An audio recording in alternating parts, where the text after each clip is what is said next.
আসসালামু আলাইকুম। Easy chemistry বইয়ের পক্ষ থেকে তোমাদের সকলকে স্বাগতম জানাচ্ছি। আশা করতেছি তোমরা সবাই ভালো আছো এবং সুস্থ আছো। তো আমরা এই পর্বে তোমাদের বইয়ের ষষ্ঠ অধ্যায়ের একটি সৃজনশীল প্রশ্ন সমাধান করব। এই প্রশ্নটি ময়মনসিংহ বোর্ড 2025-এ এসেছে। তো চলো আমরা দেখি আসলে প্রশ্ন হিসেবে কি আছে আমাদের কাছে এবং এইগুলোর অ্যান্সার আসলে কিভাবে করা যায়। তো ফার্স্টে আমরা দেখতে পাচ্ছি দুইটা পাত্রের মধ্যে একটা পাত্রের মধ্যে আছে সালফিউরিক অ্যাসিড এবং আরেকটা পাত্রের মধ্যে আছে সোডিয়াম হাইড্রোক্সাইড। সালফিউরিক অ্যাসিড আছে 500 মিলিলিটার এবং 0.102 মোলার ঘনমাত্রা দেওয়া আছে এবং আয়তন দেওয়া আছে। আর সোডিয়াম হাইড্রোক্সাইডের আছে 10 গ্রাম সোডিয়াম হাইড্রোক্সাইড দেওয়া আছে। তো দুইটা পাত্র সম্পর্কে আমরা তথ্য পেয়েছি আর কি। এবার এই তথ্যের আলোকে এখন প্রশ্নগুলোর অ্যান্সার করতে হবে। দেখো ফার্স্ট অফ অল ফরমালিন কাকে বলে, আমাদের প্রথম প্রশ্ন ফরমালিন কাকে বলে। আচ্ছা, তো আমরা কি বলতে পারি, দেখো যে ফরমালডিহাইডের 40% জলীয় দ্রবণকে ফরমালিন বলে, অর্থাৎ 40% জলীয় দ্রবণ, এই ফরমালডিহাইডের 40% জলীয় দ্রবণকে ফরমালিন বলা যায়। ফার্স্টের অ্যান্সারটি কমপ্লিট হয়ে গেল।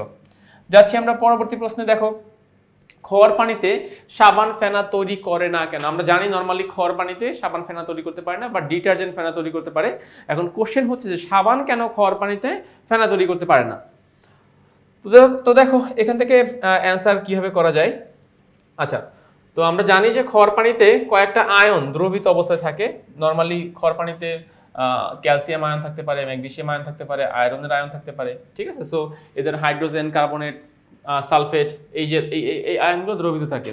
এবারে ফলো করো, এটা হচ্ছে সাবান RCOON, এখানে আর হচ্ছে ধরো 17 কার্বন বিশিষ্ট একটা অ্যালকাইল মূলক C17H35।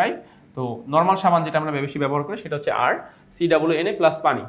এখান থেকে কি তৈরি হবে দেখো, এখান থেকে ফার্স্টে আমরা এই টোটাল অংশটাকে দুইটা অংশে ভাগ করি। খেয়াল করো, টোটাল যে সাবানকে দুইটা অংশে ভাগ করি। এর পজিটিভ প্রান্ত হয় সোডিয়াম আর নেগেটিভ প্রান্ত হয় এই যে সাবানের যে অ্যালকাইল মূলক COO মূলক সহ যেটা হয় সেটা হচ্ছে নেগেটিভ প্রান্ত। এবারে ফলো করো, এই যে তো যখন তুমি এই সাবানকে খোয়ার পানিতে বিক্রিয়া করবা, খোয়ার পানির সাথে বিক্রিয়া করবা, তাহলে খোয়ার পানিতে তো অবশ্যই এই আয়নগুলো থাকবে, ক্যালসিয়াম, ম্যাগনেসিয়াম, আয়রন, এই আয়নগুলো থাকবে।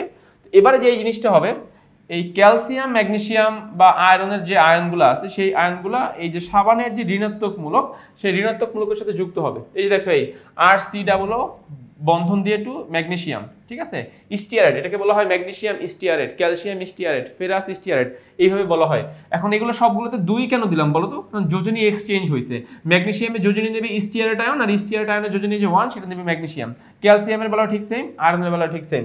এবার এই যে দেখো ক্যালসিয়াম স্টিয়ারেট বলো, ম্যাগনেসিয়াম স্টিয়ারেট বলো বা Fe স্টিয়ারেট বলতেছি, এই যে আমরা এখান থেকে যেই যৌগ তৈরি করব সেই যৌগটা মূলত সাবানের যে ফেনা তৈরি হবে সেই ফেনা তৈরি হওয়াতে সে বাধা প্রদান করে। অর্থাৎ এই ক্যালসিয়াম স্টিয়ারেট, ম্যাগনেসিয়াম স্টিয়ারেট বা ফেরাস স্টিয়ারেট এরা সাবানকে ফেনা তৈরি করতে বাধা প্রদান করে, এবং যার কারণে সাবানটা ঠিকই ক্ষয় হয় কিন্তু সে কোনো ফেনা তৈরি করতে পারে না, যেটাকে আমরা বলতেছি অদ্রবণীয় গাদ। অদ্রবণীয় গাদ বলতে বোঝানো হয় যে এখানে ফেনা তৈরি হয়, এখানে ঠিকই সাবান ক্ষয় হয় কিন্তু ফেনা তৈরি হয় না, ফেনা এই অংশে তৈরি হবে না। তাহলে ফাইনালি কি বলা যায়? ফাইনালি বলা যায় যে সাবানকে ফার্স্টে আমরা 2 ভাগে ভাগ করলাম, একটা হচ্ছে সাবানের নেগেটিভ প্রান্ত, একটা হচ্ছে সাবানের পজিটিভ প্রান্ত। এবার এই সাবান যখন খোয়ার পানিতে বিদ্যমান যে ক্যাটায়নগুলো থাকবে বা ধাতব আয়নগুলো থাকবে এদের সাথে যখন বিক্রিয়া করবে, তখন এই যে নেগেটিভ আয়ন এবং খোয়ার পানিতে বিদ্যমান যে ক্যাটায়ন সমূহ এদের মধ্যে পরস্পর বিক্রিয়া হবে।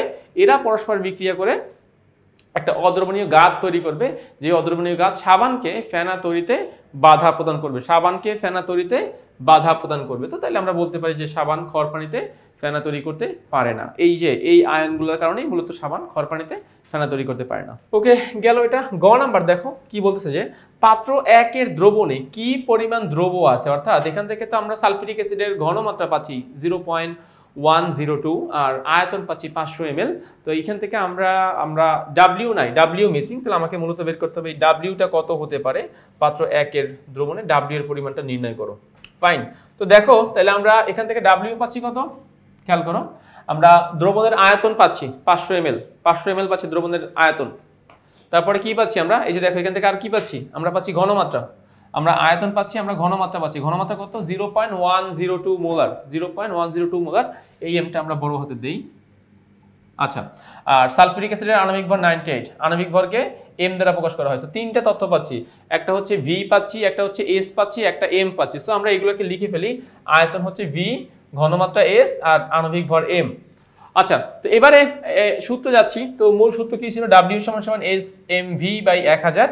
তাহলে এবার তথ্য বসাও। এস এর মান কত, এই যে 0.102, এম এর মান কত 98, ভি কত 500/1000, সো এখান থেকে 4.999 গ্রাম। সো 4.99 এটাকে ক্লোজ টু 5 লেখা যায়। তার মানে পাত্র 1 চিত্রের যে পাত্র 1 এর যে দ্রবণটা ছিল, এই যে আমার পাত্র 1 এর যে দ্রবণটা ছিল, এই দ্রবণের মধ্যে W রয়েছে কত, W রয়েছে 4.99 গ্রাম, বা যেটাকে আমরা ক্লোজ টু 5 গ্রাম বলতে পারি, ক্লোজ টু 5 গ্রাম বলা যায়। তাহলে গ এর অ্যান্সারটাও আমরা বুঝতে পেরেছি। এবারে যাচ্ছি আমরা আমাদের ঘ এর প্রশ্নে। দেখো ঘ এর প্রশ্নে কি বলেছে যে উদ্দীপকের দ্রবণদ্বয়ের বিক্রিয়ায় প্রাপ্ত লবণের সর্বোচ্চ কি পরিমাণ উৎপন্ন হবে, অর্থাৎ এই যে দ্রবণদ্বয় বিক্রিয়া করবে, এই দ্রবণদ্বয় বিক্রিয়া করে কি পরিমাণ লবণ তৈরি হবে, তো সেই লবণের পরিমাণটা আমাকে বের করতে হবে। ফাইন, তো এটা আসলে আমাদের উৎপাদের পরিমাণ নির্ণয় করা। এখানে তোমাকে প্রথমে লিমিটিং বিক্রিয়ককে সেটা নির্ণয় করতে হবে, এবং যে আমার লিমিটিং বিক্রিয়ক হবে সম্পূর্ণ বিক্রিয়ার ডিসিশন আমরা সেই লিমিটিং বিক্রিয়কের সাহায্যে নিতে পারবো। তাহলে এখানে কাজ হচ্ছে দুইটা। ফার্স্ট কাজ এই দুইটা যৌগের মধ্যে লিমিটিং বিক্রিয়কটাকে সেটা বের করা, আর সেকেন্ড কাজ এই লিমিটিং বিক্রিয়ক থেকে বাকি যে লবণ তৈরি হবে সেই লবণটা বের করা। ওকে, তো চলো এটা ঘ নাম্বার নিয়ে একটু আলোচনা করি।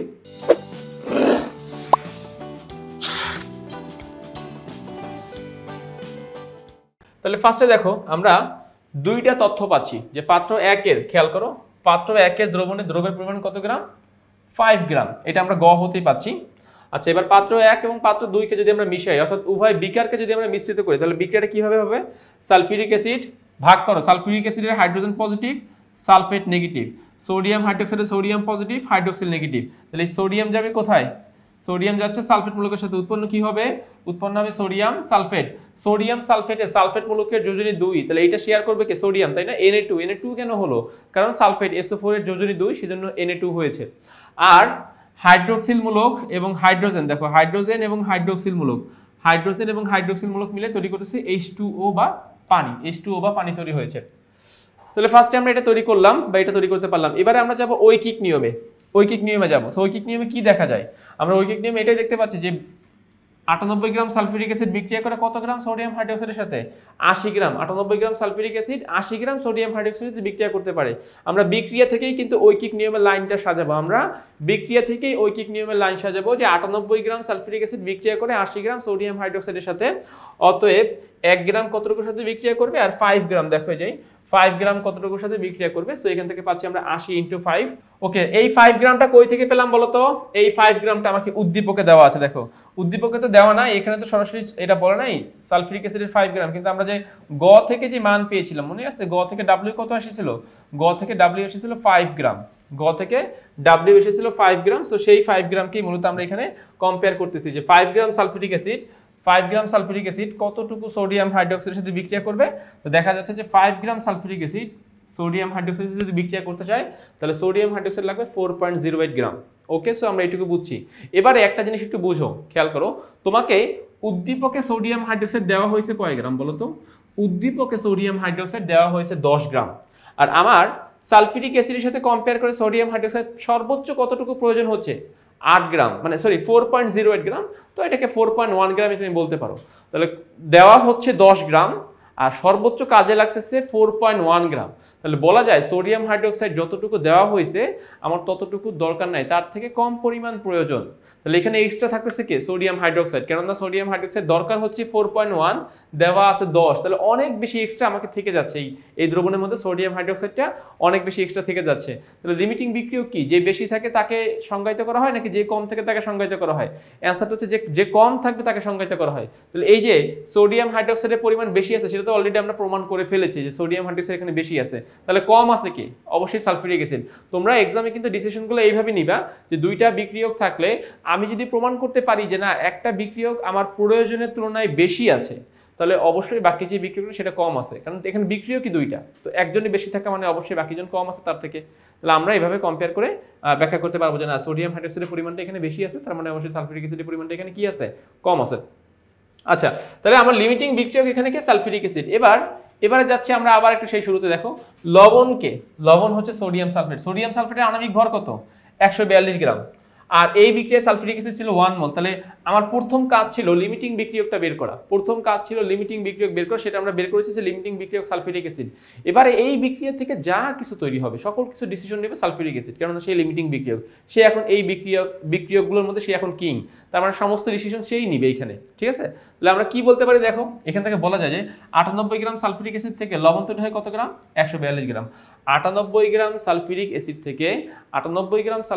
থেকে লবণ তৈরি হয় 142 গ্রাম। তাহলে 1 গ্রাম থেকে কত আর 5 গ্রাম থেকে কত, জাস্ট এইটাই আমরা এখন কিকিংয়ের মাধ্যমে জাস্ট দেখাচ্ছি আর কি, যে 98 গ্রাম সালফিউরিক অ্যাসিড থেকে লবণ তৈরি হয় বা উৎপাদ, এখানে উৎপাদ না বলে প্রাপ্ত লবণ বলা যায়, প্রাপ্ত লবণ 142 গ্রাম। 1 গ্রাম থেকে আর 5 গ্রাম থেকে কত, 5 গ্রাম কেন হিসাবে নিয়ে আসলাম বলো তো, প্রশ্নে সালফিউরিক অ্যাসিড কত গ্রাম দেওয়া আছে, যে দেখো এই প্রশ্নে সালফিউরিক অ্যাসিড কত গ্রাম দেওয়া আছে, 5 গ্রাম, সরাসরি যেটা আমরা গ থেকে পেয়েছি যে সালফিউরিক অ্যাসিডের অ্যামাউন্ট এখানে 5 গ্রাম। তাহলে সালফিউরিক অ্যাসিডের পরিমাণটা যদি 5 গ্রাম থাকে, তাহলে আমি অবশ্যই সেই 5 গ্রাম থেকে কতটুকু লবণ পাবো সেটা আমাকে বের করতে হবে, এখানে যে কতটুকু লবণ তৈরি হবে সেটা বের করতে হবে। তো পাচ্ছি আমরা 7.24 গ্রাম সোডিয়াম সালফেট। তাহলে বলা যায় যে উদ্দীপকের যে মিশ্রণ বা যে দুইটা পাত্র আছে সেই দুইটা পাত্রকে মিশ্রিত করলে লবণ উৎপন্ন হবে 7.24 গ্রাম, লবণ উৎপন্ন হবে 7.24 গ্রাম। সো এই যেই পাত্রদ্বয়ের মিশ্রণে 7.24 গ্রাম লবণ উৎপন্ন হয়, পাত্রদ্বয়ের মিশ্রণে 7.24 গ্রাম লবণ উৎপন্ন হবে। সো আমি আশা করতেছি তোমরা এইটুকু অংশ প্রপারলি বুঝতে পেরেছো। আচ্ছা, তো আমাদের এই সৃজনশীল প্রশ্নটি কিন্তু শেষ হয়ে গেল। আমরা 4টা প্রশ্নের অ্যান্সার কমপ্লিট করে ফেললাম। উদ্দীপকের দ্রবণদ্বয়ের মিশ্রণে প্রাপ্ত লবণের সর্বোচ্চ কি পরিমাণ, 7.24 গ্রাম সর্বোচ্চ লবণ আমি এখান থেকে তৈরি করতে পারবো। তাহলে ক খ গ ঘ 4টা প্রশ্নের অ্যান্সার আমরা কমপ্লিট করে ফেললাম। আমি আশা করতেছি তোমরা এক্সামে আমরা যেভাবে দিক নির্দেশনা দিলাম যদি এইভাবে লিখতে পারো, এইভাবে সাজিয়ে যদি লিখতে পারো, এই সৃজনশীলের অ্যান্সারটি অ্যাপ্রোপ্রিয়েট হয়ে যাবে, ফুলফিল হয়ে যাবে। এবং এরকম যে সৃজনশীলগুলো আসবে সেগুলোরও অ্যান্সার তোমরা যদি এভাবে করো, সেই প্রশ্নটিও তোমাদের জন্য সঠিক হবে এবং নির্ভুল হবে। তো এভাবেই আসলে আমাদেরকে কেমিস্ট্রি পড়তে হবে, তাহলে আমরা কেমিস্ট্রিতে অনেক বেশি ভালো করতে পারবো।